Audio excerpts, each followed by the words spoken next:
Salut à tous, alors c'est Frédéric Delavier. Alors aujourd'hui, en ce samedi 12 janvier, je voulais vous faire une petite vidéo pour que vous compreniez un peu la violence et l'animalité de ces périodes révolutionnaires. Et pour que vous puissiez, en fin de compte, pardonner à ceux que vous aurez en face de vous pendant ce conflit révolutionnaire de recherche de liberté pour les uns et de maintien de leurs privilèges pour les autres, je voulais, par deux petits textes que je vais vous lire, que vous pardonniez la violence que vous allez perpétrer et que vous allez recevoir, donc pardonner à ceux qui vous feront souffrir et vous pardonner à vous-même quand vous ferez souffrir les autres. Et pour ça, je vais vous lire deux petits textes que j'ai écrits aujourd'hui pour que vous compreniez un peu votre animalité et que vous compreniez que tout cela sont des programmations génétiques liées, en fin de compte, à notre humanité et à notre adaptation au milieu. Donc je vais vous lire un premier texte qui s'appelle « Jouissance et violence ». La mise à mort jubilatoire de l'ennemi ou de la proie est une programmation génétique de prédateur territorial. Tuer la proie, écraser impitoyablement l'ennemi dans la violence, génère au moment ultime de la soumission de l'adversaire ou de la mort de la proie, des décharges hormonales entraînant une jouissance intense, suivie de sécrétion d'endorphines qui inondent l'organisme.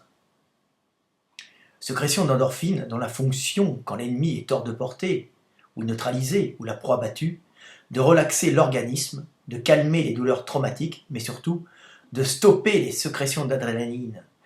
et de contrecarrer les effets de cette hormone de l'action qui, s'il perdurait, risquerait d'endommager les tissus et entraîner à plus ou moins long terme la mort de l'individu. Cette jouissance jubilatoire de la mise à mort dans la violence furieuse de la proie,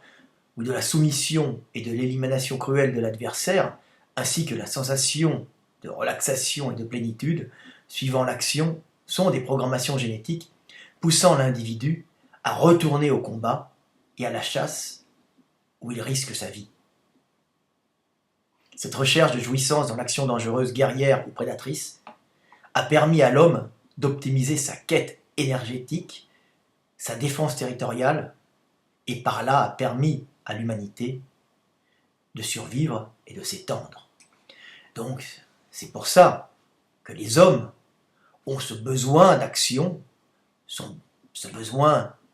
de combattre l'ennemi et cette furie et cette jouissance que l'on peut voir apparaître dans les actes guerriers qui sont, en fin de compte, à la base, très proches des actes des chasseurs. Donc cette furie d'aller au combat, cette furie d'essayer de détruire l'adversaire que l'on retrouve chez les manifestants, mais aussi chez les troupes de maintien de l'ordre, qui sont comme les manifestants, bien que plus aguerris, soumis à cette même programmation. Et il est très dur, dans le feu de l'action, d'essayer de rester des hommes qui analysent la situation en toute froideur. On est souvent emporté par notre côté animal, se laissant aller aux pires violences qui ne sont qu'en fin de compte que des programmations génétiques. Alors, je vais vous lire un autre texte pour que vous, les gilets jaunes, si jamais vous allez vous trouver dans des situations où vous allez vous laisser emporter dans votre violence, vous compreniez quand même qu'en face de vous, vous avez des êtres qui, même s'ils sont violents avec vous, font partie de la société et ont toujours fait partie de cette société et ont permis à l'humanité de survivre, même si des fois ces êtres qu'on appelle les guerriers, ces guerriers qui vivent dans une structure hiérarchique qui à la base est faite pour protéger le groupe des autres groupes, peut des fois se retourner contre son propre groupe si les gestionnaires, si les maîtres se transforment en tyrans. Alors je vais vous lire ce petit texte qui s'appelle « La bêtise du militaire ». Depuis la nuit des temps, l'homme est un animal social hiérarchisé et un terrible prédateur, chassant en groupe et défendant âprement son territoire des autres prédateurs et des autres groupes humains. Dans les communautés humaines, la défense du territoire et les chasses sont des fonctions qui furent toujours dévolues aux hommes. La chasse en groupe ou l'action guerrière de défendre et de prédation territoriale sont toujours plus efficaces si les chasseurs ou les guerriers constituant le groupe agissent rapidement et d'une façon coordonnée. Pour cela, il faut que les hommes aient établi au sein du groupe une hiérarchie et que la réflexion individuelle des subordonnés soit bloquée pour que ceux-ci, sans se perdre en analyse, en réflexion et tergiversation, exécutent le plus vite possible des actions ordonnées par le chef. L'humanité guerrière et prédatrice a donc sélectionné au cours de son évolution les hommes les plus capables de se hiérarchiser et ayant les capacités soit de commander, soit d'obéir d'une façon servile et aveugle aux ordres de ceux considérés comme des chefs. En groupe, le guerrier efficace et le plus rapide est donc celui qui ne se pose pas de questions sur la moralité de ses actions ou sur leur logique, laissant l'analyse de la situation et sa moralité à son supérieur hiérarchique. C'est ainsi que si le militaire peut paraître stupide par son absence de réflexion et son obéissance aux ordres, c'est cette hiérarchisation et cette soumission du soldat qui a permis aux civilisations les plus hiérarchisées de s'imposer et de dominer le monde, c'est-à-dire de récupérer le plus d'énergie par la conquête et la prédation de leurs armées pour voir leur population s'accroître et s'étendre. Mais qu'on ne s'y trompe pas. Si le militaire peut paraître stupide par son absence de libre arbitre et sa soumission aveugle, sa capacité de réflexion n'est pas forcément absente.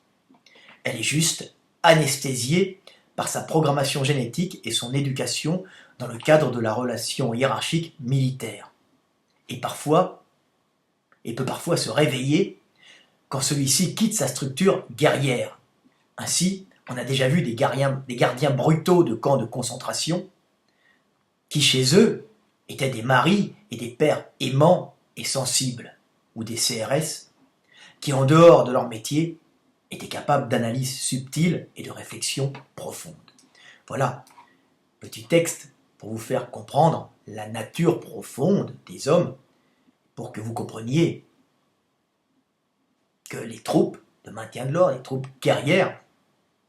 si elles sont soumises à une hiérarchie intense, et si la réflexion individuelle n'est pas de mise, et si ces individus peuvent paraître stupides, ils ne sont qu'obéissants et sans réflexion dans le cadre de leur travail, car depuis la nuit des temps, ce sont les groupes humains avec des structures militaires hiérarchisées et des sélections d'individus ne se posant pas de questions qui ont permis aux groupes,